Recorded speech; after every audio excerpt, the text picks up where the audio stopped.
Aloha! I'm Eric Anderson, pastor of Church of the Holy Cross, United Church of Christ in Hilo, Hawaii. And here's what I'm thinking. I'm thinking about the second chapter of John. It's a familiar story, although its location in John's Gospel may feel a little unfamiliar.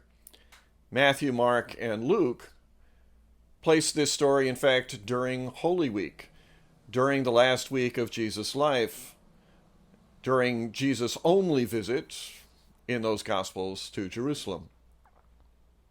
In John's Gospel, however, Jesus visited Jerusalem more than once, which would in fact have been typical for a faithful Jew of the first century. But John places it immediately following what John describes as the first of Jesus' signs, the transformation of water into wine. Then comes this story, and you've been wondering what it is. It is the account of Jesus entering the temple, finding the money changers and the cattle sellers and the sheep dealers and the pigeon providers, and chasing them away and spilling the money and overturning the tables. There are so many places that one can go with this story. There are just so many ways in which it resonates with us. I can't help placing it in relationship to this growth of Christian nationalism in the United States in these days, because of the way that the civic and the sacred have been muddled and confused. I also can't help noting that we do not build tall buildings for places of worship. We build tall buildings as places of commerce. What is it that people see upon our skylines? They see the proclamation of our wealth. They do not see the proclamation of our piety. There are all sorts of problems, to be truthful, about proclaiming piety. Even to put the two words together doesn't make a great deal of sense, but the proclamation of our wealth,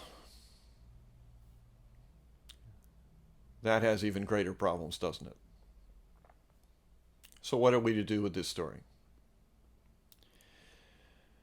We are to note that for Jesus,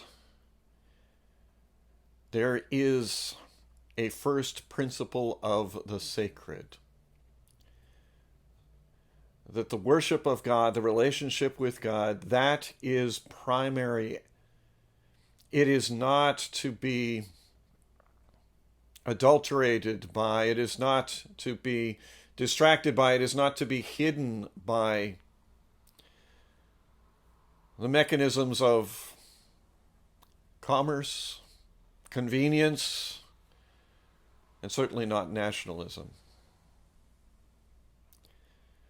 I've been trying to think of other occasions where Jesus might have flipped tables over the centuries. I'm sure he would have flipped tables the first time one Christian leader decided to cast out another one over a disagreement on theology.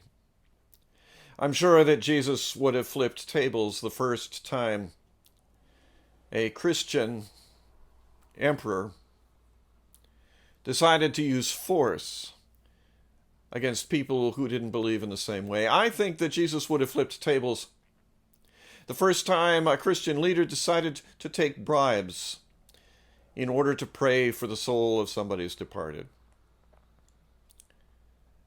I think Jesus would have flipped tables when they gathered and prayed in the Senate chambers after having beat police officers, threatened lawmakers, ransacked the desks. I can think of other examples. I'm sure you can too.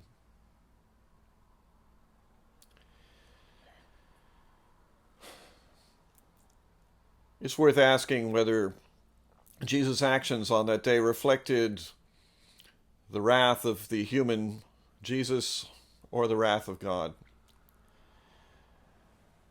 And I think in this instance they are probably one and the same. That Jesus' human soul was deeply offended by this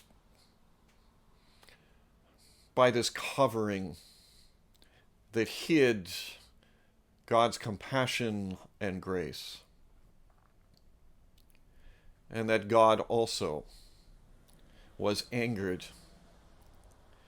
at the way that others' piety and faith would be taken advantage of for people's profit.